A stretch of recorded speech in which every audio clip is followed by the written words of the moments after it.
जय राम। श्री राम जय राम जय जय राम। श्री राम जय राम जय जय राम। श्री राम जय राम जय जय राम।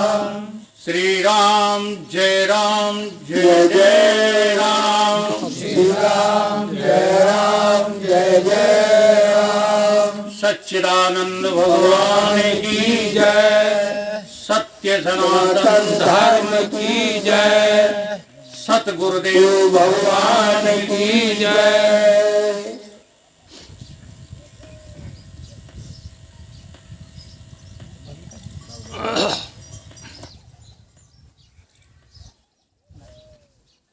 ये हम सभी लोगों को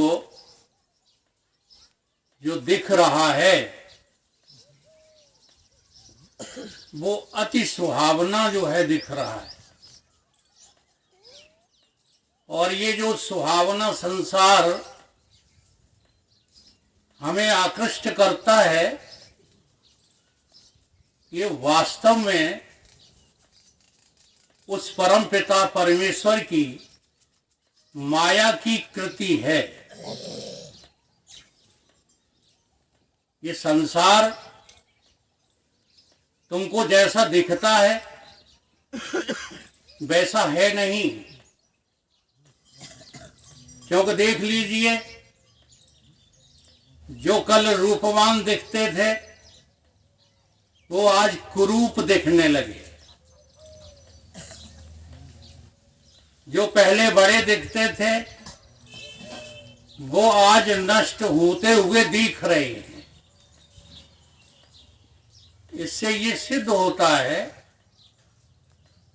कि माया रूप बदल बदल करके भगवान को ही दिखाती रहती है। ये रूप बदलती रहती है। उस भोले का है एक भेष। जैसे एक बार मैं दीपावली के दिन शाम के समय दुकानों से मिठाई खरीदने के लिए गया, तो दुकानों पर जो मिठाइयां हैं वो इतने अच्छे ढंग से सजाई गई कि उनको देखकर मन खिंचा चला जाता है। जो जितनी ज्यादा मिठाई सजी हुई मन उसी की तरफ ज्यादा दौड़ता था। और मिठाइयों पर जो सफेद रंग का सुनहरे रंग का कागज चढ़ा रहता है उसको हम तो मुलम्मा कहेंगे और कुछ भी नाम है, चांदी का बर्क चढ़ा रहता है। तो उस बर्क का जो हमको रूप लुभावना लगता है उसको हम खरीद रहे हैं क्या? नहीं। थोड़ा सा विचार करो। जो रूप लुभावना लगता है हमारी चाहत उसको खरीदने की नहीं है। हम जो पैसा खर्च कर रहे हैं वो किसके लिए कर रहे हैं? मिठाई के लिए। जो उसके अंदर विद्यमान है।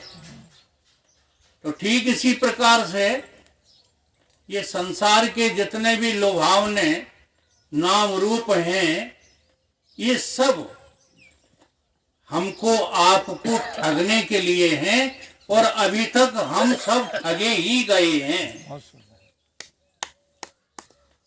अगर हमको ये समझ में आ जाए कि ये जो दिखता है, जो सुनाई देता है, जो मेरे मन की पकड़ में आता है, जिसको हम सोच पाते हैं, ये सब मायाकृत है।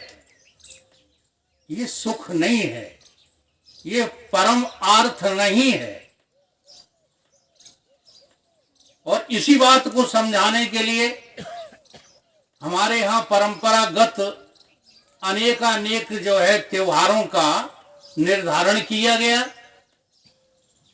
मेले लगाए गए, कुंभ के नाम से जो है हमको एक धार्मिक परंपरा दी गई। अन्य अन्य जो है त्योहारों पर भी हम इसी तरह की परंपरा का आवाहन करते रहते हैं। वो इसलिए नहीं कि हम अपने जीवन को व्यर्थ में अंधविश्वासों में भटका भटका करके खत्म कर लें। जैसे नहाने के लिए सारा भारतवर्ष उमड़ पड़ा, लेकिन कभी आपने गंगा में डुबकी लगाने से पहले सोचा कि ये गंगा में डुबकी हम क्यों लगा रहे हैं? इस संगम तीर्थ पर हम विशेष रूप से स्नान क्यों कर रहे हैं? स्नान तो हम रोजाना ही करते, परंतु ये विशेष स्नान क्यों किया? अब चूंकि धर्मशास्त्रों में, हमारे ग्रंथों में ये सारी बातें समझाई गई हैं। बस हम लोगों का काम ये है, किनका? रंगे पुते आदि लोगों का नहीं। देखो, हमने जहां इतनी बड़ी प्रशंसा की है भगवा वस्त्रों की, वहां पर हम इसको निम्नता भी दे रहे हैं कि जब तक तुम्हारा भीतर से जो है मामला ठीक नहीं है तो ये बाहर की रंगाई पुताई लोगों को धोखा ही दे सकती है। तो वेद में, शास्त्रों में, पुराणों में, ग्रंथों में जो बातें कही हैं, लिखी गई हैं, वो सब लोग नहीं समझ सकते।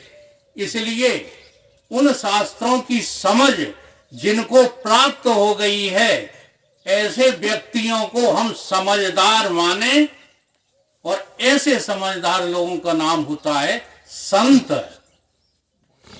कि संत संतो अखिल वीतरागा अपास्त मोहा शिव तत्व निष्ठा। जिसकी निष्ठा केवल ईश्वर पर है, जो तुम्हें केवल ईश्वर से मिलाने के लिए बहुत ज्यादा हर्षोल्लसित होता रहता है, उसकी बात हमें समझना चाहिए, उसकी बात हमें सुनना चाहिए, न कि अंधविश्वासों में भटक करके और अपने ही स्वजनों की हत्याओं के ढेर लगा दिए। ये सब हमारी गफलत से हुआ है। इसमें न सरकार का दोष है, न किसी जो है साधु संतों का दोष है। यहाँ जो दिल्ली में तमाम जो है शरीर मृत हो गए, वहां प्रयागराज में तमाम शरीर मृत हो गए, इसमें किसकी गफलत है? अरे भाई, कुंभ नहाने का, गंगा नहाने का, जमुना नहाने का कुछ अर्थ होता है। अगर हम उस अर्थ को समझ जाएं तो फिर इस प्रकार की जो है हम मेहनत न किया करें।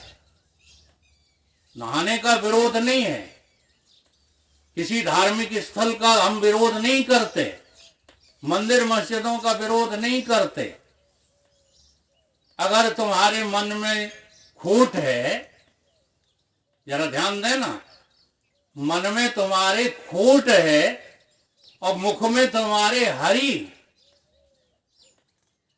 मन में क्या है? कपट है, छल है, खोट है, और मन में है तुम्हारे हरि। तो बता दो फिर तुम्हारे मंदिर जाने से क्या फायदा? हजारों तीर्थ स्थलों पर स्नान किए, उस स्नान का, तीर्थ स्थलों का क्या अभिप्राय है ये समझ में नहीं आया, तो तेरे गंगा नहाने से, तेरे संगम नहाने से क्या फायदा? आखिर ये सारी बातें बनाई गई तो हमें ईश्वर से जोड़ने के लिए, न कि तुम्हें भटकाने के लिए। ईमानदारी से कोई बताए, संगम नहाने के बाद तुमको क्या प्राप्त हुआ?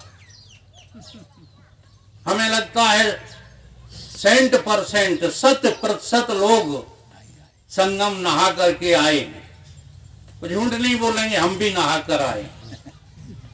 लेकिन अब सवाल ये पैदा करो कि हमारे संत शिरोमण संत तुलसीदास जी तुम्हें उस प्रयागराज का महत्व समझा रहे हैं, परंतु हम लोग पढ़ लेते हैं, गा लेते हैं, उसकी सच्चाई को समझने के लिए सत्संग नहीं करते। क्या है इसका मतलब? साधु किसको कहते हैं? साधु का स्वभाव क्या हो? साधु चरित शुभ चरित कपासु निरस विशद गुणमय फल जासु। क्या है साधु का चरित्र? जैसे कि कपास होता है, कपास में कितने गुण होते हैं? कपास जो होता है, यहाँ जितने लोग जो है बैठे हुए हैं, चाहे पुरुष हों चाहे माताएं,